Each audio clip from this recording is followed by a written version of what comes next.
जय स्टूडेंट, स्वागत है आप सभी लोग का स्कॉलर अकेडमी के इस यूट्यूब चैनल पर। तो आज की इस वीडियो में हम पढ़ने वाले चैप्टर नंबर 3 अरिथमेटिक प्रोग्रेशन का एक नया टॉपिक जिसका नाम है n term of an arithmetic progression. क्या नाम है? N term of an arithmetic progression. तो ये जो टॉपिक है ये बहुत ही सिंपल टॉपिक है और इसके बेसिस के ऊपर जो प्रैक्टिस सेट होने वाला है हमारा 3.2 वो भी बहुत ही इजी एंड सिंपल होने वाला है। तो सबसे पहले हम एग्जाम्पल को समझते हैं और एग्जाम्पल को समझने के बाद मैं आपको एक फॉर्मूला बताऊंगा, जो फॉर्मूला हम प्रैक्टिस सेट 3.2 में यूज करने वाले हैं, जिसको यूज करके हम प्रैक्टिस सेट 3.2 के सभी क्वेश्चन को सॉल्व करने वाले हैं। तो सबसे पहले हम एग्जाम्पल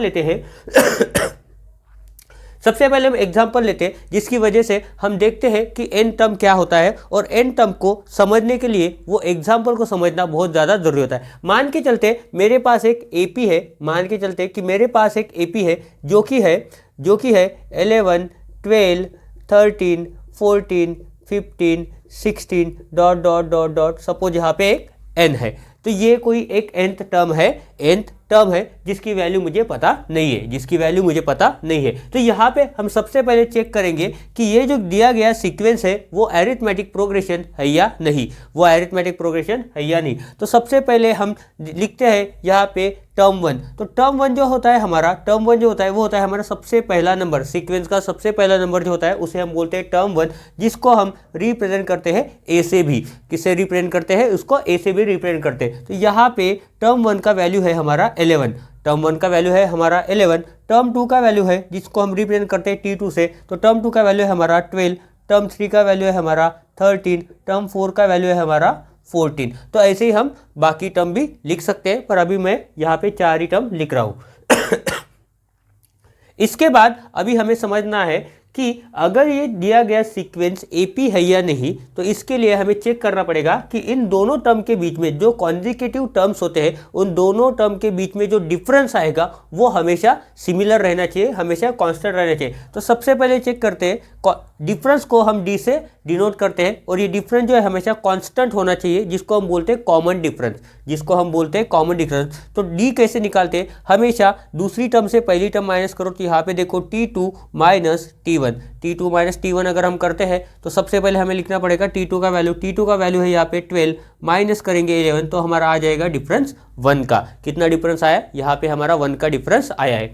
सिमिलरली एक और डिफरेंस ट्राई करते हैं T3 माइनस T2 के बीच में कितना है? तो T3 का वैल्यू है 13, T2 का वैल्यू है यहाँ पे 12, तो इन दोनों के बीच में डिफरेंस कितने का है? 1 का है। एक और बार चेक कर लेते हैं, क्या पता डिफरेंस अलग होगा। तो इसके लिए चेक करते हैं, फिर से देखते हैं difference T4 minus T3,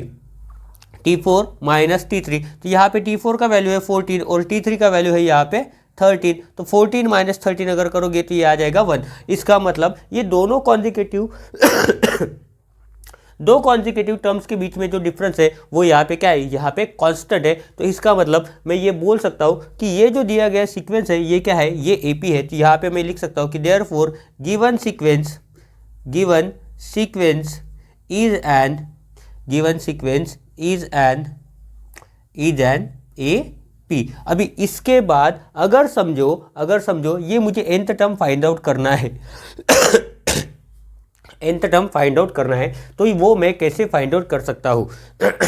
nth term का मतलब होता है ये मेरी अगर फर्स्ट टर्म 11 है, तो अगर मुझे पता करना है कि ये जो मेरी nth टर्म है ये सपोज 30 टर्म मुझे क्या करना है? फाइंड आउट करना है। 30 टर्म के बारे में मुझे फाइंड आउट करना है कि वो कौन सा टर्म है, यहाँ पे कौन सा नंबर आएगा 30 टर्म पे। तो ये मैं कैसे फाइंड आउट कर सकता हूँ? तो इसको फाइंड आउट करने के लिए हमें ये टॉपिक पढ़ना है, nth term of an AP. तो कोई भी सीक्वेंस हो, कोई भी अरिथमेटिक प्रोग्रेशन, उसमें अगर कोई टर्म मिसिंग है तो उसको हम फाइंड आउट कर सकते हैं एक फॉर्मूला यूज करके। तो यहाँ पे वो मैं फॉर्मूला आपके लिए लिखने जा रहा हूँ। तो यहाँ पे वो फॉर्मूला होता है Tn is equal to a plus n minus 1 into D. Tn is equal to a plus n minus 1 into D. तो यहाँ पे a होता है हमारा T1 जिसको हम बोलते हैं फर्स्ट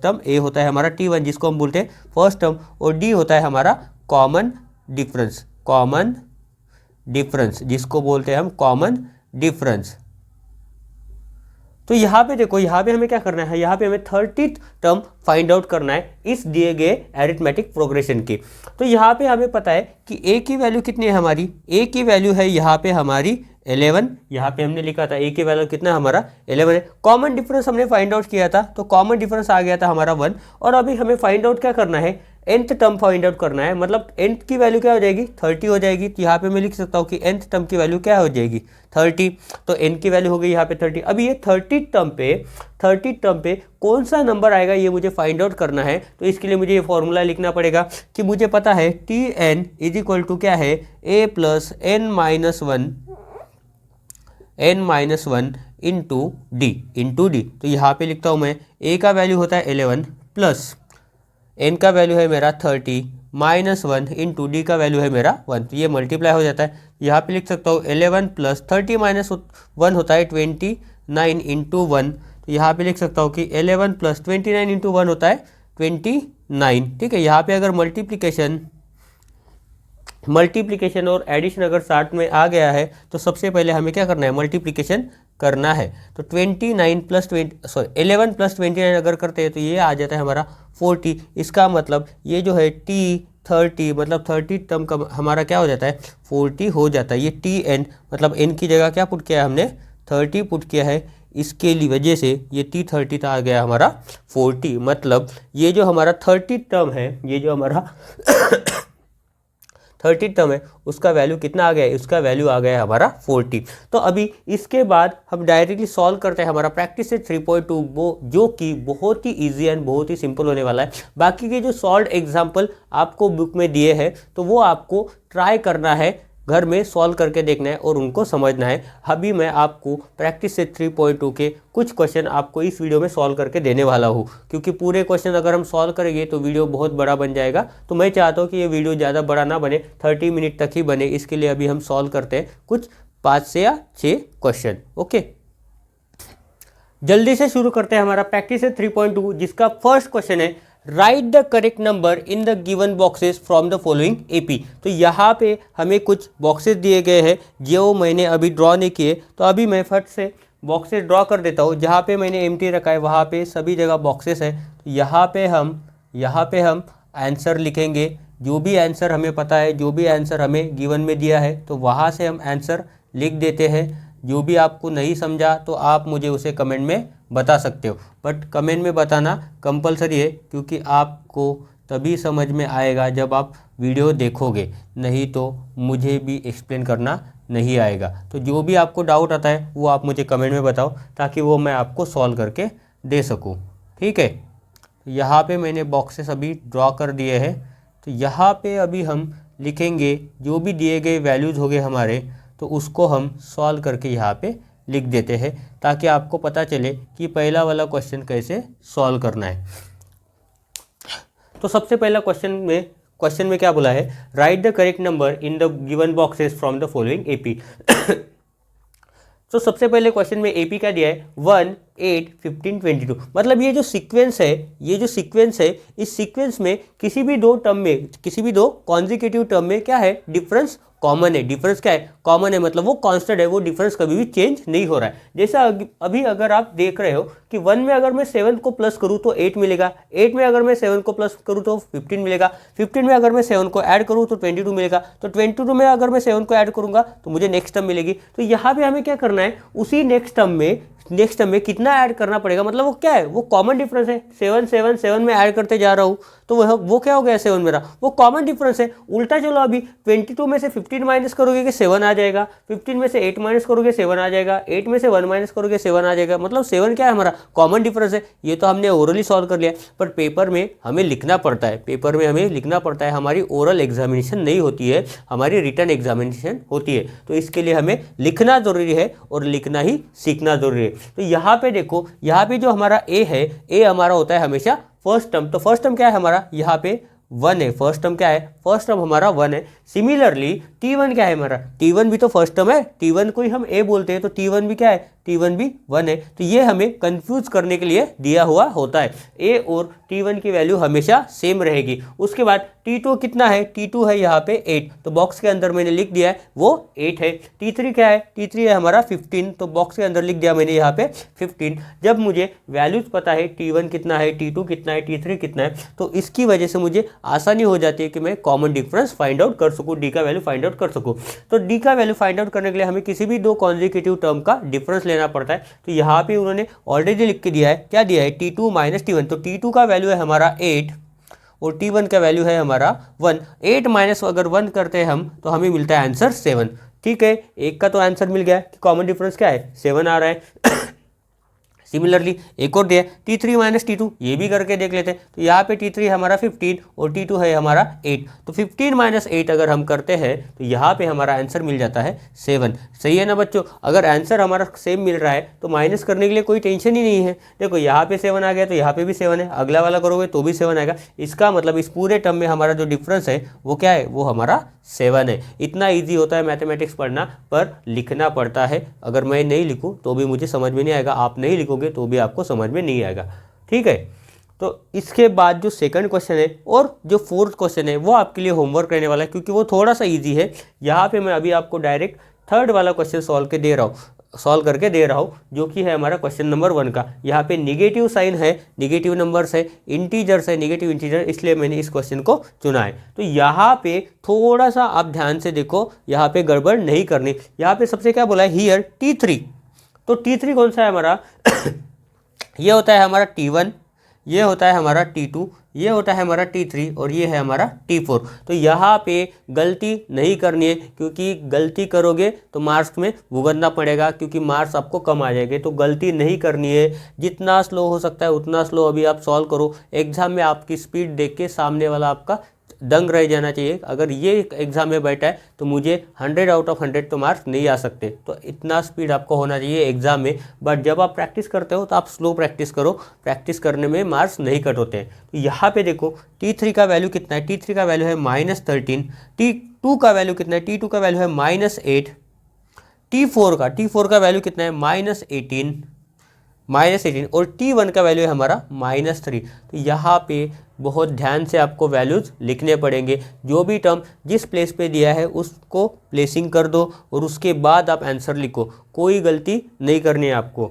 या तो इसके बाद हमें क्या करना है, फिर से कॉमन डिफरेंस लेना है। तो सबसे पहले क्या लेना है, T2 माइनस T1। तो यहाँ पे देखो T2 क्या है हमारा, T2 है हमारा -8।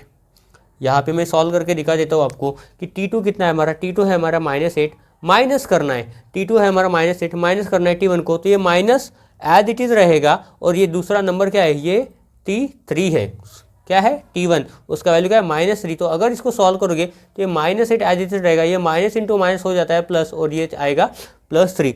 तो -8 में अगर 3 अगर ऐड हो गया तो दोनों का डिफरेंस होता है और ग्रेटर नंबर का साइन है, इसका मतलब यहाँ पे आ जाएगा -5।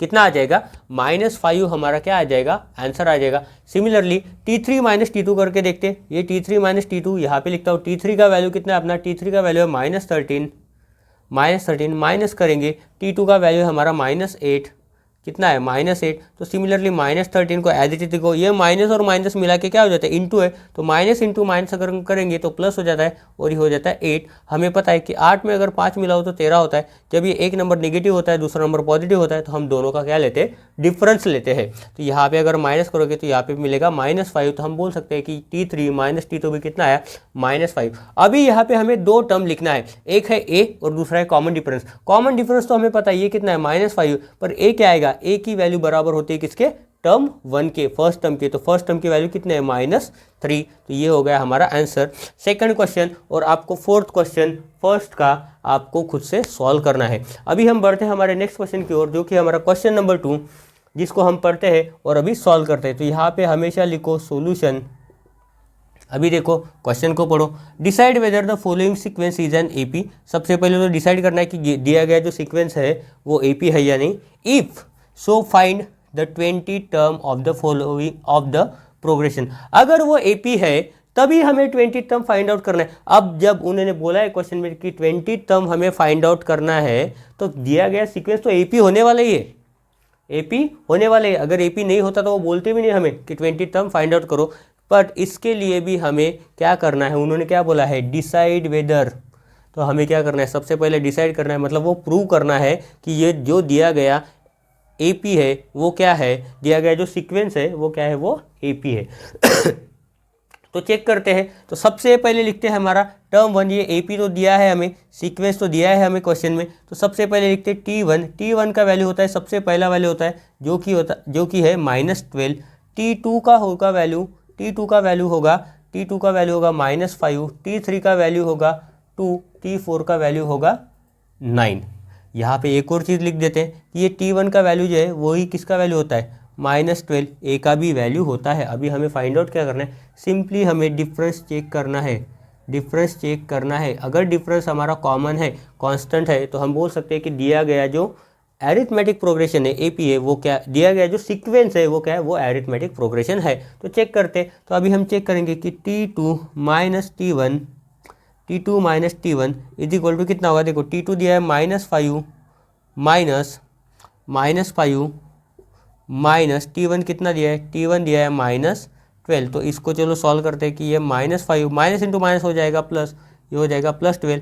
12 में से 5 माइनस करो तो ये आ जाता है 7, मतलब डिफरेंस क्या है हमारा 7 है। तो यहाँ पे मैं D इज इक्वल टू करके देता हूँ। फिर से एक और बार सॉल्व करके देखते हैं। तो यहाँ पे मैं करता हूँ T3 minus T2 is equal to कितना आ जाएगा, T3 है हमारा 2 माइनस T2 है मेरा -5। तो इसको सॉल्व करो, माइनस इंटू माइनस हो जाता है प्लस, तो 2 + 5 करेंगे तो ये आ जाएगा 7।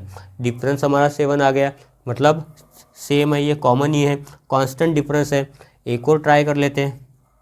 D इज इक्वल टू करता हूँ मैं T4 माइनस T3, ट्राई करते हैं। अगर ये 7 नहीं आया अभी तीसरे में तो मैं बोल सकता हूँ कि दिया गया जो सीक्वेंस है AP नहीं है। अगर 7 आ गया तो दिया गया सीक्वेंस AP है।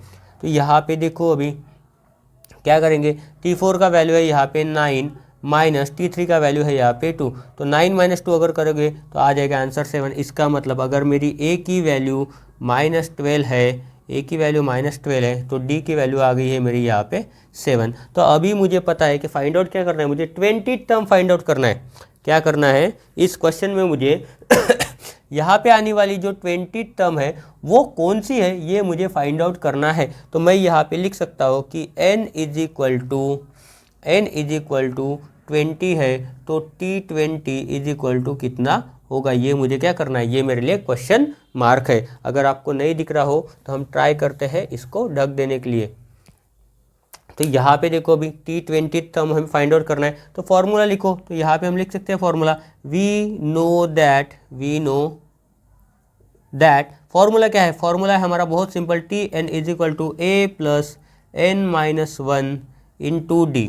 तो वैल्यूज पुट कर दो। T20 n की जगह क्या करेंगे 20 पुट करेंगे, A की जगह क्या आ जाएगा -12 प्लस n की जगह आ जाएगा 20 -1 इंटू आ जाएगा ये 7। तो इसको सॉल्व करो, -12 प्लस 20 -1 हो जाएगा 19 इंटू ये आ जाएगा 7। ठीक है, यहाँ पे देखो अभी यहाँ पे सबसे पहले ये सॉल्व करना है, मल्टीप्लिकेशन सॉल्व करना है। तो यहाँ पे करते हैं -12 प्लस 19 7 जा होता है, 19 7 जा होता है शायद 133।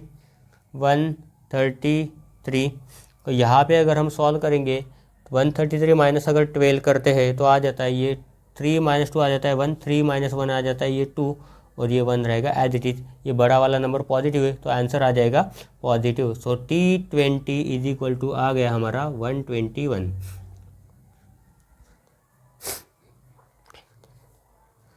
ठीक है, तो यहाँ पे देख लो ये आंसर 121 आ गया है हमारा। अभी इसके बाद हम सॉल्व करते हैं हमारा क्वेश्चन नंबर 3।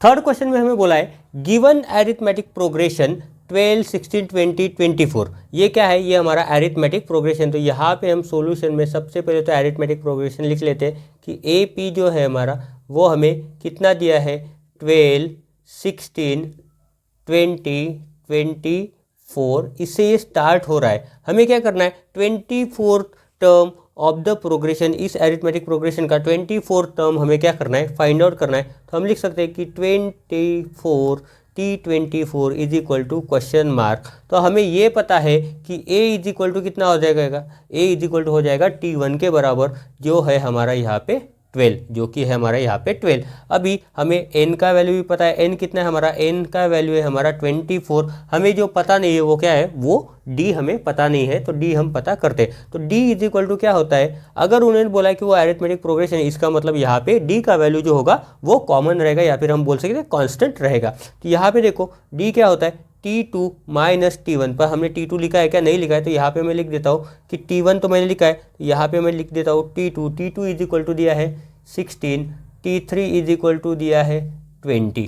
तो यहाँ पे मैं दो ही फाइंड आउट करूँगा, T2 माइनस T1 T2 दिया है 16 माइनस T1 दिया है 12, 16 माइनस 12 करोगे तो कितना आ जाता है, 4 आ जाता है। फिर से एक बार चेक करते हैं कि T3 माइनस T2 हम करके देखते हैं, T3 का वैल्यू दिया है मुझे 20, माइनस करेंगे 16 इज इक्वल टू आ जाएगा 4। तो इसको हम सॉल्व करके देखते हैं। अभी हमारा therefore D is equal to कितना आ गया हमारा, D इज इक्वल टू आ गया 4। हमें फाइंड आउट क्या करना है, हमें फाइंड आउट करना है T24 का वैल्यू, हमें T24 का वैल्यू फाइंड आउट करना है। हमारे पास A है, हमारे पास N है, अभी हमें D भी मिल गया है, तो इस सब को यूज़ करके हम क्या करेंगे, T24 का वैल्यू फाइंड आउट करेंगे। तो हमें पता है वी नो दैट, हमें पता है वी नो दैट मतलब क्या, और दैट का मतलब कोई और मत निकालो, दैट का मतलब होता है यहाँ पे फॉर्मूला हमें पता है, ठीक है। नहीं तो आप लोग कुछ भी मतलब निकाल देते हो। तो यहाँ पे लिखेंगे दैट का मतलब Tn is equal to A plus n minus 1 into D. तो a का वैल्यू है यहाँ पे 12 प्लस n का वैल्यू है दिया है यहाँ पे लिख देते 24, n का वैल्यू दिया है यहाँ पे 24 माइनस 1, d का वैल्यू दिया है यहाँ पे 4, तो ये मल्टीप्लाई होता है। यहाँ पे लिखेंगे 12 प्लस 24 माइनस 1 आ जाता है 23 इंटू आ जाता है 24। तो यहाँ पे अगर हम करेंगे कि 12 प्लस 23 फोर्जा होता है 92, 23 फोर्जा कितना होता है 92। अगर दोनों को ऐड करेंगे तो 2 प्लस 2 हो जाता है 4, 9 प्लस 1 हो जाता है 10। तो हमारा T24 का जो वैल्यू आता है, मतलब 24 टर्म, तो वो आ गया हमारा 104। कितना आ गया हमारा 104। तो यहाँ पे देयरफॉर का सिंबल देना बहुत ज़रूरी होता है। यहाँ पे जो भी आप आंसर निकालोगे तो उसको हम बॉक्स ड्रॉ करेंगे ताकि वो हाईलाइट हो जाए। जो भी एग्जामिनर हमारा पेपर चेक करने वाला है तो उसको वो हाईलाइट हो जाए कि इस क्वेश्चन का आंसर 104 है, ताकि बाद में वो ये सब चेक ना करते बैठे, आंसर बराबर है इसका मतलब इसको 3 आउट ऑफ 3 मार्क इसको दिए जाए, ठीक है, हमारी तरफ से इसको बख्शीश हो जाए ये। तो इसके बाद हम दूसरे बख्शीश की तैयारी करते हैं, दूसरा गिफ्ट हमें क्या लाना है वो देखते हैं। तो अभी देखो मैंने क्या बोला है, क्वेश्चन नंबर 4, क्वेश्चन नंबर 4 तो लिखा है मैंने, इसका AP नहीं लिखा है। तो क्वेश्चन नंबर 4 पढ़ने के बाद में इसका AP भी लिख देता हूँ। क्या बोला है, find the 19 term of the following AP। तो 19 टर्म फाइंड आउट करना है, पर फॉलोइंग AP अभी AP मैंने लिखा ही नहीं, तो कैसे फाइंड आउट करेंगे भैया। तो देखो लिख देता हूँ यहाँ पे 7, 13, 19, 25, 19, 25। तो इसका AP दिया है, हमें 19th टर्म फाइंड आउट करना है। 19 टर्म पे कौन सा रहेगा नंबर, वो हमें यहाँ पे फाइंड आउट करना है। तो सबसे अच्छा देखते हैं यहाँ पे पैटर्न का फॉलो होता है। अब जब उन्होंने बोल दिया है कि ये AP है तो हमें टेंशन लेने वाली कोई बात नहीं। तो यहाँ पे चालू करते हैं हम हमारा सॉल्यूशन। क्या चालू करते हैं, सॉल्यूशन। तो सॉल्यूशन में सबसे पहले हम लिखते हैं कि AP है हमारा यहाँ पे 7, 13, 19, 25, 22 लिख दिया गलती से, 25, डॉट। हमें 19 हम क्या करना है, फाइंड आउट करना है। तो 19 तक के लिए हमें क्या लगेगा, तो सबसे पहले हमें लगेगा A जो कि होता है T1 के बराबर, जो कि है यहाँ पे 7। कितना है यहाँ पे 7 है यहाँ पे। उसके बाद देखो N का वैल्यू दिया है हमें, कितना दिया है 19 दिया है। फाइंड आउट क्या करना है हमें, T19 हमें फाइंड आउट करना है। अभी इसके लिए क्या लगेगा, हमें सिर्फ D लगेगा। तो D को हम फाइंड आउट करते हैं। तो D कैसे फाइंड आउट करेंगे, D फाइंड आउट करेंगे T2 माइनस T1, ये हो गया हमारा T1, ये हो गया हमारा T2, ये हो गया हमारा T3, ये हो गया हमारा T4। तो D फाइंड आउट करने के लिए सबसे पहले हमें लगेगा T2 माइनस T1। T2 दिया है हमारा 13 माइनस T1 दिया है 7।